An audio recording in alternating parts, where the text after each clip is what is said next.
So we're going back on stage again. We're going to be live in the Cork Opera House on March 30th for a very special event, which is going to form part of the Cork Podcast Festival. Our show is called Look Who's Talking. It's going to be all about those criminals. How do we get them into studio? How do we get up close and personal with them? And what have they got to say when the cameras are off? So Cork Opera House, tickets from corkpodcastfestival.ie, 30th of March. See you there. It's kind of old school, isn't it, what Gilligan was doing? It's the equivalent of the texts by the youngsters. But instead, he has kept handwritten notes, which are just simply extraordinary, what he has kept on them and what he's written down and how he's really incriminated himself. Now, listen, we said John Gilligan was in trouble. Yeah. We're going to double down on that.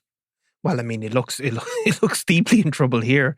I mean, the only thing about it is when you see, so the Spanish police obviously arrested John Gilligan just before Christmas in connection with what's been described as somewhere between 4 and 8 million euros worth of a drug dealing operation. A lot of it to do with synthetic drugs, including pink cocaine, methamphetamine and ketamine. So John Gilligan is described, there was I think 8 people arrested, a number of people from Eastern Europe, but John Gilligan is described by Spanish police as the head of that gang. They raided, which is amazing. There was a kind of a question because it's difficult, of course, to get information until the Spanish police are willing to give it. And then when they give it, my God, do they give it? Yeah. You know what I mean? They really do. They go hell for leather. So we're talking about a story here today that has just broken really in Spain. And it's the details of what has gone on behind the scenes in this John Gilligan drug bust, who's in charge, what the order of things are, and these documents that have been found in notebooks, which is John Gilligan's notes on who owes him what and how much he can buy things. Yeah, but also like kind notes to self too. No, but kind of like a little a note he was going to send somebody. So they described him as the drug dealing operation is going on in that part of Spain and the Costa Blanca, isn't it? Sorry, I meant to say just while it's in my head. Were you surprised that he's the head of this operation? Because we did see that there was a kind of a group of Macedonians that had been arrested with him, and you and I did feel, he must be just part of this. I mean, he's in charge of a young crew. Well, I suppose he's always been in charge, Gilligan, hasn't he? Well, that's what the Spanish police are saying now. He's obviously arrested, currently in custody, declared a person of interest. Ageism by me. Well, but also in his favour, like when you see the handwritten notes, I mean, you're talking about some small scale drug dealing, right? So there's one. This is a note, I think, that is to be sent to a guy because he's sending packages back to he is claimed to be sending packages back to Ireland and the UK of drugs in the post. And in them is a handwritten note that he is sending to somebody. And I read it out for you because it shows another side to the 4 to 8 million pounds. He says, "Hi, bud, have a deal for you. Ketamine I was getting for 170 euros over here. To you now, 10 for 1,000. And then he goes on about pink Tutsi, which is the pink cocaine. And he says, I can give you 3 ounces and 9 1-gram bags for 400 euros, a total of 1,400 cash. Now, that's not 14,000 or 14 million. That's 1,400 cash, as I need cash to pay my bills as soon as possible. If can't, cool, bud." So that's not a multi-million pound sophisticated drug operation. And then there's other handwritten notes where he has a series of names, most of them in code. One of them is 777. One of them is John Taxi. And he's basically written down who owes him what. So he has one for a guy who's described as 777. He says he owes him 3,500, gave him 2 ounces. I think he says he gave him 1,800, so he still owes a certain amount. So it's all thousands. Yeah, it's thousands, but I suppose these do add up. They do, but it's actually a little bit chaotic, isn't it? I mean, if you could get a handwriting expert to have a look at this and where is the brain? I mean, there's so much squeezed onto the one page. We don't have numbers on one side and words on the others. It's all together. It's like his little diary. And then over here we have... Well, he has one. He gave 1,500 for weed. Tony gave 600, total 2,100. Strawberry banana. Is that his shopping list? No, I don't. 2,000 plus 200 costs. I got length, 550. Yeah. Then there's 600, 1,150 also. I mean, it's so unsophisticated because he obviously has another figures added up. He says he gave 2 ounces, and then he has 4,800 Coke bill. You know? Yeah. And he's obviously written down ketamine. He could have even gone for K. I was getting 1,700 euro for an ounce. He could have just, bizarre, isn't it? it's bizarre. I mean, it's so yes. Look, these are small amounts when we're considering the amount. The overall but you figure. see, first of all, Yeah. This is another postal operation. Yeah. Because he's already been busted by Spanish police running a postal operation of pills. And there was quite a lot of stuff taken that time. The courts didn't really react too severely on him. I think he got away with a fine ultimately, because the courts in Spain don't seem to mind a little bit of hash, a little bit of pills. Yeah. They're kind of like... Well, I mean, some of the legislation around prescription medication in Spain, as people will know, is very much looser than it would be in Ireland. Like, you can buy a lot of stuff over the counter and all the rest of it. So they don't have heavy criminal penalties. But I suppose the point is that we're talking, what, was it 2 years ago that he was busted in Spain? The Spanish police found what they believed might have been the gun that was used to kill Veronica Guerin, buried outside the property that he was in. He'd all the drugs in his own property. Never a great idea. Yeah. And I suppose for me that shows a little bit of where he's at. Yeah. You see, from the beginning until this sort of, I knew that there was a lot of drugs found, okay? That there was a lot of kilos and he was in a lot of trouble. But I had also been told for quite some time that, you see what these notes are talking about, he needs to pay his bills and stuff. That's more the lifestyle I was told that John Gilligan was leading.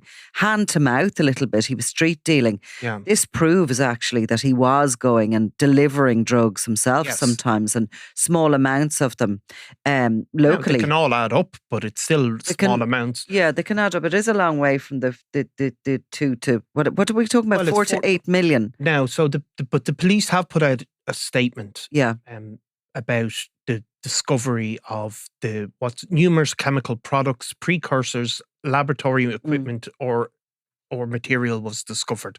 So they're basically saying, they believe there's a criminal organization dedicated to establishing clandestine synthetic drug laboratories in our territory, and they list some of the stuff they took, which includes 16 kilograms of Tussie, which is cocaine, 2.5 kilos of coke,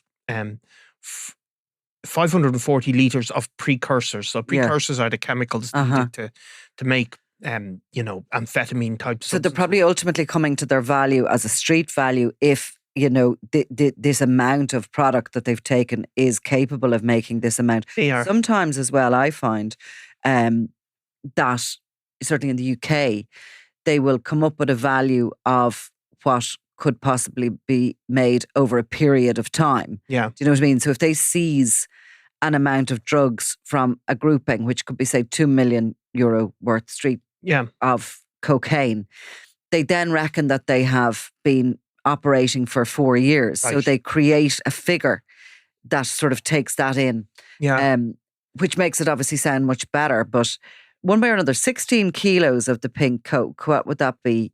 Well, I'm not even going to attempt to. What is that? Anybody out there? Tell us. So 16 kilograms of Tussie. Yeah. So that's 16 times 1,000. So that's 16,000 grams. Multiplied by, well, let's lower the price of it from 80 to, say, let's say 50 to be really conservative. 800,000. 800,000. So, and that's obviously that doesn't include the precursors and the cutting substances and all of that. So how could John Gilligan come up with 800,000 to have purchased that? Like, we're talking about a Macedonian crew with him.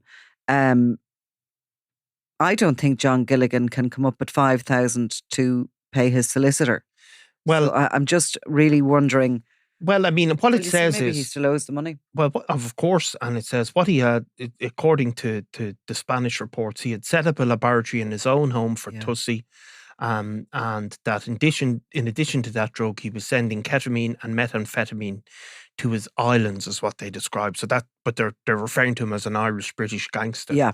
So he was obviously, Was this his last throw at the dice? Well, I think it was. And whether he may say, I was only storing this and I was only a cog in this machine that was operated by other people, the Spanish police obviously have been really clear that they believe he was the overall controlling factor, but that's not proven in a court yet. Clearly, they have these documents and they have the possession of the drugs themselves. They've also described as discovering a firearm as well. So, he's in big trouble. And he looks awful. I mean, there's a picture of him here that has been released from Spanish police during this arrest. Yeah. There's a television on a wall above him and a mirror on the small sitting room. Yeah. Now, we do know that the house, the property that was raided, was the little villa belonging to his partner. Yeah. Sharon Oliver. Yeah. Thank you. Sharon Oliver. Yeah. Parts of my brain aren't working today. No. Sharon Oliver, who he met after he split from his wife Geraldine and after his release from prison in connection with that drug offence. He was found, of course, not guilty of the murder of Veronica Guerin. Yeah. But he met with her. He sort of, I suppose, after he got out of prison here, he gets shot, right? Yeah. He falls out with the Kinahans, and in particular, a very violent Kinahan hitman is sort of blamed on shooting him. He's lucky to survive. He probably does so because he has bulked up in prison a lot and he's full of muscle. He goes to hospital and he's wheeled out in the middle of the night from Blanchardstown Hospital, and he goes to the UK into the protection of the McCarthy-Dundon gang, who move him around halting sites in the UK as he sort of does some sort of a deal for his life with the Kinahan crew. Now, I would wager there that if there was much left, if there was any money he had hidden away, that would have been eaten up very quickly with all that was going on. He was sort of in survival mode, and he was going to have to pay somebody for his life, right? He then goes back out to Spain and he settles down, and he, in the background, tries to sell the Judge's Chambers pub for cash. The pub eventually did so. No idea how it was sold or what the value of that. But you were looking at, I mean, at the time when we set up the sting operation, I think Tracy Gilligan asked for about 450,000 for the pub and said they had a villa for sale. But again, if you're looking at an investment of 800,000 into this consignment of drugs, that's all your money gone. Yeah. And that's before you live. Yeah. Now, he has certainly been up to stuff. He was in and out of the country. He was caught with money, with cash, and he was placed in Maghaberry prison for a period of time. He was caught with that original drug lab and posting pills through the post back to the UK and Ireland. He is certainly living in somebody else in a partner's home.